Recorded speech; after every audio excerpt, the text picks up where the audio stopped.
Good. Good. I want to go to the gym.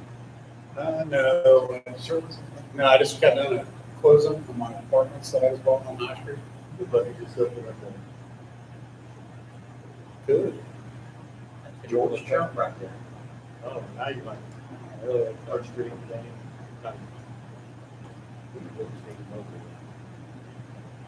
We're good over there. It's on, so you're ready.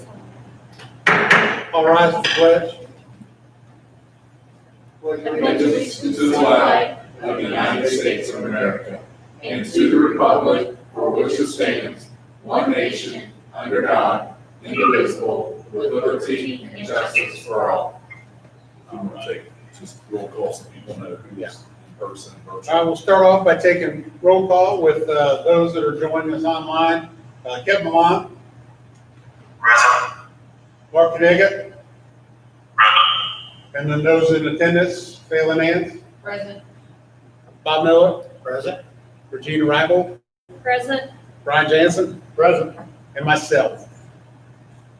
All right, we'll start off with a public meeting pursuant to Indiana Code 20-29-6-19A to discuss the terms of the tentative agreement of the Lawrenceburg Teacher Collective Bargaining Agreement, which is posted on the www.elberg.k12.in.us under news. Mr. Gaylor. So according to, if you remember, about 2 years ago, statute changed, and they now require 3 meetings to be able to adopt and approve a new collective bargaining agreement with teachers. So we had our meeting, I believe it was September, which we have a public hearing, which allows for anyone to make any kind of comments about the current contract that we have, which then allows us to have, quote, formal meetings and do formal bargaining. Then 72 hours prior to any approval of a tentative agreement, there has to be this public meeting here to discuss kind of what's in the tentative agreement. And then anytime after that 72 hours, then you can approve the tentative agreement. So this is our second public meeting, and then at our November meeting is when I'll have it on there for approval of the actual contract. And that's when it would go into effect. So this is an approval of the contract. This is just to discuss it. At the November meeting is when approval will take place. That's when like any new salaries would take place after that time period in November. So we've already talked to Mr. Lord. We're waiting to print contracts because we had the contracts getting ready to do those right before fall break. We knew that we were close to this agreement. So we're like, why don't we hold on those rather than print those, sign those, print another set after we do this. That way we just print one set and we were in agreement to that. So after the November meeting, then we'll print contracts too and have all those signed as well. In your packet was kind of the tentative agreement. It had highlighted some of the changes in there. I have it kind of the first page up on the screen as well. First page is only the change in the calendar year. Then there's no change on page 2, no change on page 3, 4, or 5. On page 6, under Federation leave, it has listed, sorry, I'm scrolling to it so we can see it. Under Federation leave, there is a sentence that is added, and the sentence that's added says, if more than 3 Federation days are requested on the same single day, the Federation President and Superintendent must discuss and agree that the uses of these days will not cause an issue obtaining subs in the classroom, or the days will not be granted. So if you remember kind of the red thread day, we were kind of hard pressed to have subs for that day. So this was kind of added in there to try and help us a little bit ease that with the subs. No change on 7, no changes on 8 or 9, no change on page 10. On page 11, down at the bottom under compensation, sorry, there was just one thing added on page 8. The word short, when we're talking within the sick bank, days granted from the sick bank may not be granted for the period of disability when monies are paid to employees under workman's compensation law. And then it used to just say long-term disability, but now it's short or long-term disability. So if they have coverage in any of those three, then the sick bank won't pay out for them because they're already receiving compensation. Nothing on 9, nothing on 10. On page 11 at the bottom under compensation, used a letter D, said teachers shall receive all remaining monies due for the regular school year on the first payday following July 1 of that school year. So basically in July, rather than doing 2 pays in July, they received 1 large double pay in July. So, and a lot of that was due going back to the days when teachers had to come in and pick up their checks and you had to mail them out things, that it helped us on postage, it helped us on teachers having to come in this summer to pick them up. Well, everything's direct deposit now. So therefore, we went ahead and talked about this where we're going to remove that and then they'll just receive then 2 pays in July like they normally would throughout the school year. Then on page, nothing on page 12 or 13. On page 14, it talks about the insurance amounts. On here, the only changes that are listed there under 3, 4, 5, and 6 are to the high deductible health savings plan number 2. So HDHP2 plan, and that's listed. So in number 3 is for a single plan. Number 4 is for an employee dependent plan. Number 5 is for an employee spouse plan. And number 6 is for a family plan for those. Those are the contributions. This year, we were very fortunate that we had a 0% increase to our insurance rates as a consortium. We still added 1% into there. So actually teachers, if they're part of HDHP 2, they will see a reduction in what they pay to their insurance rates because we had 0% and we added 1% into it. So we'll actually see a reduction there, which then we encourage teachers that are part of that plan then to open up a health savings plan, take that difference and try and put it into a health savings plan. That way you have that money when you do need it for different items. Page 15, no changes. Page 16, no changes.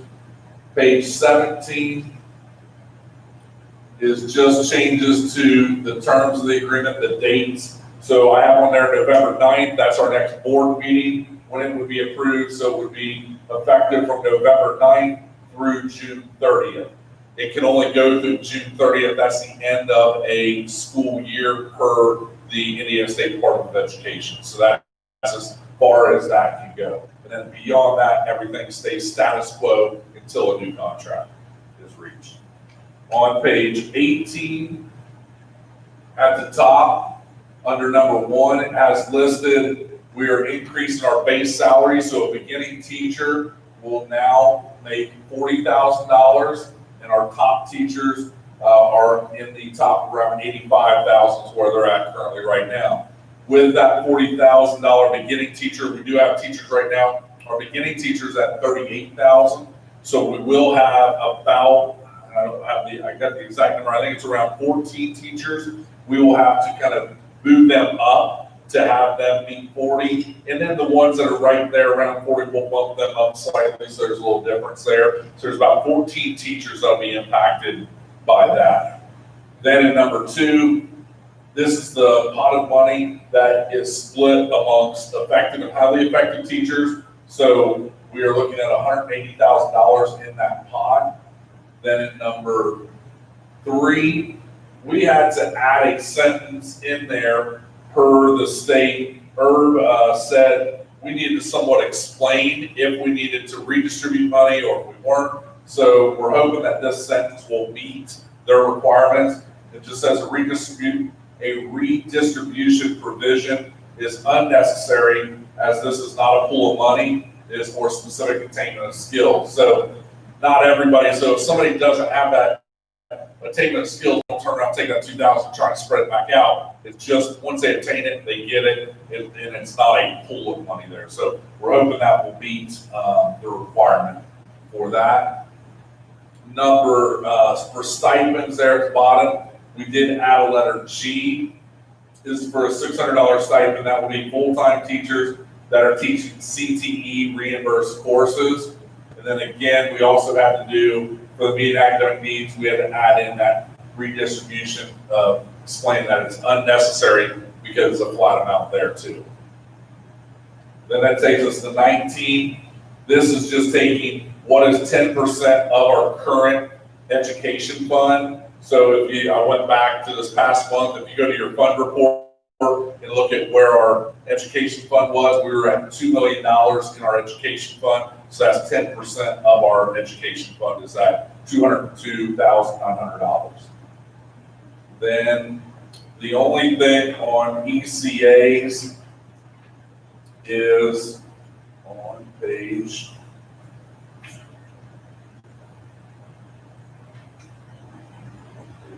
25 is the only change. Scroll through, just double check.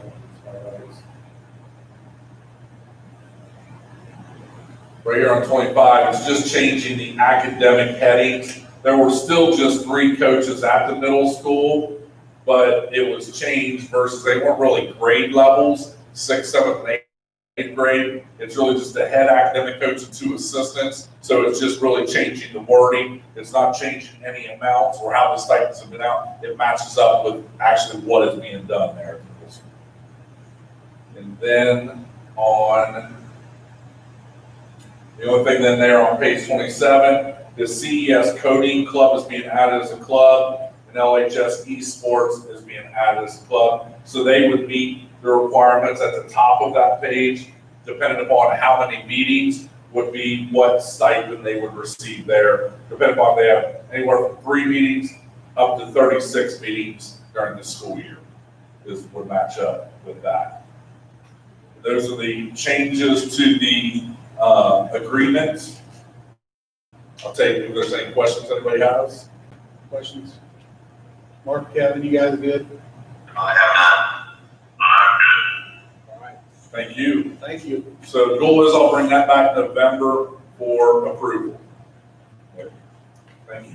Moving on, approval of the LCSC 2020 and 2021 Winter Athletic Participation Guidelines and Winter 2020-2021 Spectator Guidelines. Can I get a motion, please? Brian Johnson. And Kevin Long, second. Who was the first one? Yes. Brian Jansen. Kevin was the second. Mr. Gailey, would you like to review these? So included in your packets, I have as well as up here on the screen. Well, first I kind of want to review the Winter Athletics Participation Guidelines with you, then we'll go through the spectator policy. The Winter Athletic Participation Guidelines are very similar to the fall reentry one. So we literally took the fall reentry and then edited it to match up and meet what we needed for the winter. So for example, here on page 1, number 1, it said at that time I think it was all summer activities are voluntary. We took out the summer and just said all activities are voluntary. So that way it's really up to the student athlete and the parents whether or not anyone participates or not. Number 2 is just talking about all the required signed documents, the assurance waiver forms, the IHSA health history forms, all of those forms that need to be signed. That didn't change in number 2. Number 3 is no changes, talking about self-monitoring by parents before they would send their children to practices or school to activities. It goes through, lists the symptoms of the self-screening. Then it goes on the next page and lists what the return to school after an exclusion or an activity. So it goes through the whole list of what we would do if you're untested, tested positive, asymptomatic or symptomatic, tested negative, direct contact. So it goes through, it has listed all of that we had at the beginning of the school year. Number 4 on the next page is no change about if a rash happened, same thing. Number 5 is no change about student athletes bringing their own water bottles and towels for use. Number 6, we tried to kind of point this one out and remind 6 and 7, masks are to be worn at all times by students not participating in the event. Now that just means that if you're on the bench and you're spectating, you should have a mask on, social distance. if you're on a playing court, you come off, it doesn't mean as soon as you come off and you're huffing and puffing trying to get a drink of water, you got a mask. It just means once you come down, once you sit down, you get your drink of water, then you put your mask on at that point. So it's just kind of using common sense that when you're in and out of the game, use masks. Number 7, though, is reminding all those that are in attendance at the games that they're to wear masks, even during the entire event, even if they're able to social distance that we request them to do, they still are to wear a mask at the events. 8 and 9 just talks about coaches being responsible for cleaning the facilities that they are using. 10, still again, all facility uses by individuals have to be approved by the athletic director so that we know what the schedules are. Number 11, transportation is the same that we conducted in the fall. So there's a transportation waiver that if parents want to transport their own children, they can do so, and there's a waiver in here. No change to that transportation. Then, if you remember in the summer, the IHSA came out with like 3 phases, phasing in from the summer into practices and then to full activities. We took those 3 phases and basically went through and edited them and pulled out the things that aren't, that don't apply to our winter sports and only use the stuff that apply for winter stuff. So at the beginning, it talked about you can only have limited contact with teams for like a few hours a day, and none of that applies now. We're back to normal contact rules. So all that was pulled out at the beginning of phase 1. So you kind of see listed here, we just kind of edited phase 1, then we went into phase 2 and did the same thing and just looked at, okay, what else in phase 2 do we need to keep, and what else are we still using in phase 3 that we would keep. So all of that is listed right through there for that document. Then it goes through, as I said, it has the waiver. So if you want to participate in extracurricular or co-curriculars for the winter, there's a waiver there. Then there's the parent self-monitoring safety agreement they would sign off on. There's the transportation waiver listed there. And then the last transportation, and the last one is the IHSA health consent form that's required for them to fill out too, because if you had a physical from last year, you didn't have to get a new physical. You just had to update this health form by the IHSA for that. But if you did not have a physical, you did have to get a physical if you didn't have one on file from last year. But if you did, you could use that and just update this. Okay. So that's kind of going through the first one. I don't know if you have questions on the general guidelines for the winter athletic participation guidelines. Any questions? On that one. Okay, then going through the next one, and this is what most people want to kind of know about and see. This is the winter 2021 spectator guidelines. I've got it up here on the board too. And this is what we created for the winter. For those who want to come and watch activities for the winter sports, this goes through and talks about this. So the first part we talked about social distancing. So it talks about masks must be worn at all times. It talks about that school facilities are public spaces, therefore masks are to be worn, social distancing. Family units are to sit together, try to social distance 6 feet apart. Spectators are to leave the facilities right after contest and not kind of linger around. Social distancing signage will be posted, hand sanitizer available, and hand washing is encouraged. Then it goes to the next part and it talks about spectator attendance. For this, the first bullet point talks about the school corporation will be following the guidelines set forth by the state of Indiana with guidance from our Dearborn County Health Department. Therefore, we will have to limit the number of fans in attendance for our winter sports seasons.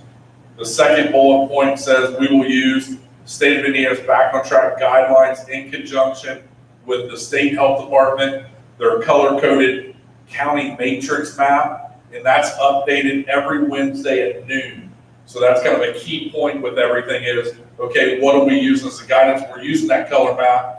That gets updated every week at noon on Wednesday, okay? And I put inside here, it has a link to the website, so if somebody wants to go there, you can go there and kind of follow that. It is, this will help as a directive to determine the number of spectators that will be allowed at athletic events. I also want to share with this, the plan that we're going to talk about here as to the number of tickets and spectators, it was agreed upon by all 3 county school superintendents. So Summit Dearborn, Lawrenceburg, and South Dearborn are using the same numbers, and I'm getting ready to share about capacity on the number of tickets, because we want to try to have some kind of consistency within the county, so we're all kind of using the same guideline. So if you go to, so if any of our families go to a South Dearborn event or a Summit Dearborn event, it should be the same guideline. So what they're going to hear here is going to be the same guidance that they should hear there as well. Okay. So this goes on to the capacity of the events. For events based upon Dearborn County matrix, which, as I said, the cycle that changes Wednesday at noon. So therefore, our cycle will go Thursday through Wednesday, because it's going to be too hard to try and Wednesday at noon it changes and make a decision for that night. So on Wednesdays, it'll really go by the week prior kind of map color. Okay? Does that kind of make sense? Because of the change midday, which is too hard to make that change for an activity. The following days when it goes into effect through that next Wednesday. Right. So for example, if we were in red, currently we're in red right now as a county, then 2 tickets per coach, player, manager, cheerleader, and band member for each team in attendance at the event. No organized student cheer sections, no general tickets will be sold. So only 2 tickets will be allowed per, as we said, coach, player, manager, cheerleader, band members. Okay? They'll be allowed. So 2, what is going to happen right now, middle school and high school, they will get rosters. So they'll have the rosters of the players, managers, coaches, cheerleaders, and band members. And basically, everybody will say, who are the 2 people that are going to show up that day for them? From the visiting team and our team. That way the ticket taker will have those 2 rosters. So when people come in, they're saying, I'm here to watch Joe Smith. They'll look at the roster, what's your name? They'll check them off, and then they'll pay to get in for that night. So they'll have the rosters there with then the people that will be getting in for that night. The high school is investigating the possibility of a app or an online ticket system where you could go online and do that rather than have to take the money at the door. He's investigating that. For example, Scottsburg, who we played football this weekend, they do that. So he's trying to look at their system. And I know Rising Sun and the ORVC schools are looking at that possibility. So I asked Mr. Pearson maybe to ask to see, is it the same online ticketing system or different that they're using? So that is a possibility down the road, but right now it'll be rosters, people, and be able to kind of check them off when people come in for that. If we go to orange, then it'll be 3 tickets for that same group. Coaches, players, managers, cheerleaders, band members for each team. No organized student cheer section, no general tickets will be sold. So it's going to be more to families being able to attend their children's events. If we go to yellow, it'll be 4 tickets per coach, player, manager, cheerleader, band members for each team in attendance. If we get to yellow, there can be an organized student section, but no tickets sold to the public. Now, somebody's going to ask, well, how can you have a cheer section? Well, if you have kids that are playing or band members and things like that, maybe they choose to decide they don't want mom or dad to come. They're going to give their ticket allotment to their friends. Or if we're in yellow, you get 4 tickets. They're giving 2 tickets to their parents. Maybe they're going to let 2 of their friends come. So if there are students, they can only start to organize a cheer section if we get back to yellow. Okay. And then blue, yes. These guidelines go for us as well as the visiting team as well. That is correct. Yes, So that is correct. 4 people, okay. Yeah, same. It's for both teams in attendance. Okay. Right. So basically, that's what will happen. Depending upon what color in Mr. Pearson or the middle school, they'll contact the visiting schools and say, we are currently in red, so therefore you're allowed 2 people to attend per, and then those same people that are coming.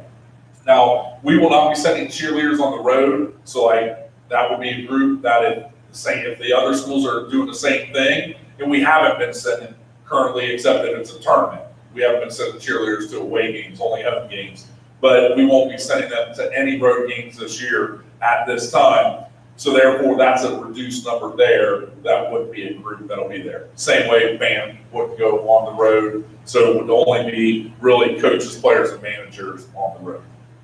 And then if we get to blue, Then we could go up to a maximum of 25% capacity. Our upper area of the high school can seat 400. So 400 would be that 25%. We could seat 1,200 up there. So we will sell, so it'll be 400 maximum tickets in the upper mezzanine.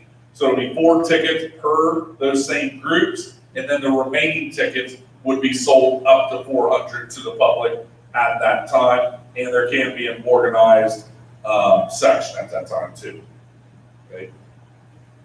Then do want to make note that LCSC staff also may attend events by showing their school identification badge, which will only allow admittance for the staff member. All other members of the household will need to comply with the above attendance ticketing requirements. So for example, if I want to go to a basketball game, I'll be able to get in with my ID, but my wife and my 3 daughters will not be able to go to the game with me. I will only be able to go as a staff member to that event unless they have a ticket from, like, if one of the players, band members, somebody like that, sold them one of their tickets or something, that would be the only way they could go.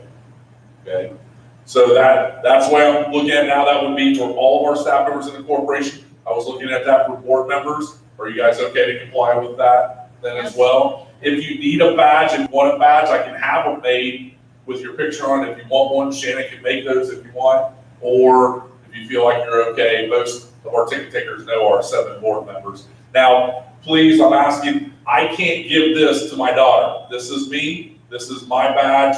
I can't give this to my daughter to get in. I can't give it to my wife to get in. This is only for me to get into the games. And that's what we're asking staff members. They can't give their badge to a kid, a spouse, a friend to get into the game. It's only good for themselves. Okay. On ticketing procedures, so it talks due to the uncertainty of having future events, the athletic department won't be selling all sports passes. That's what we did in the fall. We didn't want to sell all sports passes because if anything shut down, we didn't want somebody to spend a lot of money on all sports passes and then they don't get to use it all year. So no all sports passes. In red, orange, and yellow levels, tickets will be sold in advance. So it's kind of getting a list to know who's coming for that. No other ticket sales will take place. In blue, participants will have the opportunity for their 4 tickets. The remaining will be sold at the door to the general public. Tickets will only be sold to the public at the door during the level blue. And then it goes through and it talks about then specific sports. So it has basketball for boys and girls and wrestling at the high school. So it talks about the main gym capacity for an event will be 400. That's 25% of the top level. We're only going to open the top level similar to what we did for volleyball. Then that way on the lower level, we'll open up the bleachers about halfway for the teams to sit on. And then on the opposite side, we'll open a few rows for the cheerleaders to be able to put their stuff in distance on the other side there. But other than that, there won't be anybody on the lower level than kind of the participants for the activities. All spectators will enter the Lauren Hill entrance. All spectators are sitting in the upper level. There will be no lower level public seating. Restrooms will be open at the Lauren Hill entrance, the west hallway by the concession stand, and in the upper level. Concessions will be open in the west hallway. All spectators must remain in the bleachers at all times. Masks are to be worn at all times by athletes not participating. Masks are to be worn by those in attendance, including while sitting in the stands and social distance. LHS band will be allowed to perform at home events. Cheerleaders will perform at home events. Organized student section will only be allowed at basketball and wrestling contests if we're in yellow or blue, according to the color for that. Swimming, LHS boys and girls swimming.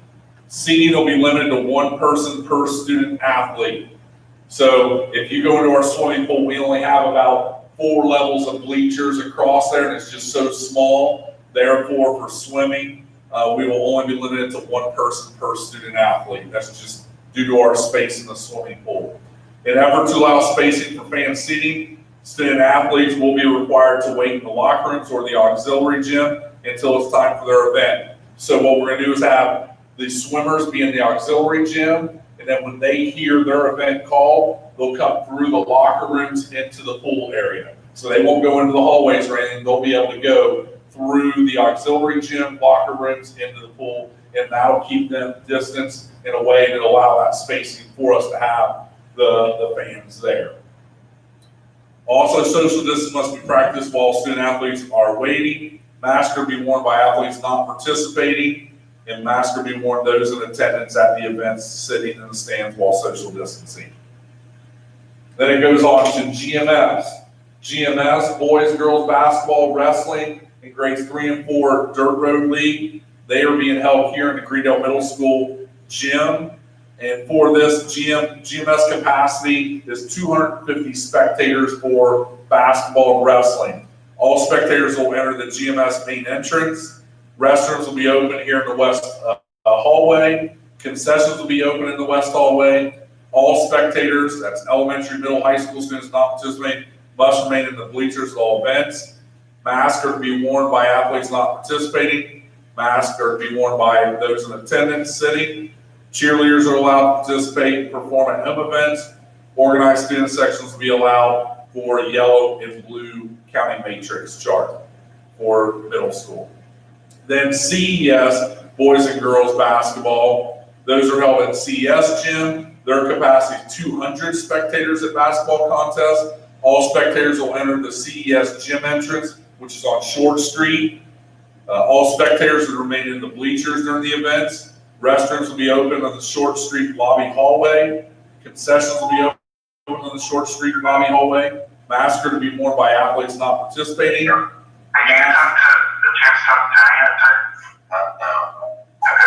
Can you mute? Kevin, you unmuted. Kevin Milan, thank you. Masks are to be worn at all times, those in attendance while sitting. Organized student sections only in yellow and blue. The very last part that we just kind of added was LCSC will make adjustments to this policy to adhere to the state guidance and Dearborn County Health Department. We thank you in advance for following these guidelines so that we can serve our student athletes and patrons safely. It's important for everyone to adhere to the guidelines so activities may continue. So those are the spectator guidelines. Questions for me on those? Any questions? Any board members? Okay. Kevin, Mark, you guys good? I'm good, thank you. I'm good. All righty. If no other questions, we'll go ahead and take a vote. I'll do a roll call here. We'll start with Phelan Ann. Yes. Bob Miller. Yes. Regina. Yes. Brian Jansen. Yes. Mark Kaniga. Kevin. Yes. And myself, yes, 7-0, it passes. Anybody have anything else for the meeting tonight? Not? What we'll do is we'll get those posted, we'll get those out to the buildings to share with teams, coaches, because they're starting practices and stuff on winter sports, so we'll get those out. We'll get them on our website. We'll get them on the news section of our webpage. We have a COVID section. We'll get those added onto there as well. Just real quick, swimming pool, water's in it, water's filled up. They've got it circulating today. We're hoping that we're adding chlorine tonight and tomorrow. We're hoping that'll get cleaned up. They're getting ready to wipe down, clean everything. And we're hoping maybe by the end of the week that things will start to turn the corner, and next week, possibly, depending upon water testing, there could be that possibility they could be in the pool next week. So at the hopefully, as long as everything goes well, at the worst case scenario would be the following week. If our water test doesn't come back clean this week, we've got to wait till next week, but hopefully within the next 2 weeks they'll be back in the pool. So that's good news on that. We still have to paint all the walls, but they should be able to do that even while our kids are practicing. They should be able to come in during the day and be working on painting. So we might be working around that a little bit because we're still painting all the walls in there white, so it's bright.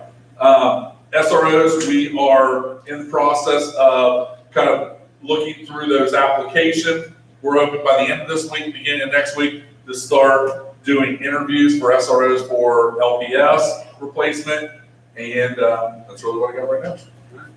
Anybody else? Any questions, comments? All righty, we'll go ahead and adjourn this meeting. Thank you. Thanks, Kevin. Thanks, Mark, for joining us. Thank you. Thanks you, Mr. Gailey. We really appreciate you. Bye. Bye, guys. We're good. Thank you, Hunter.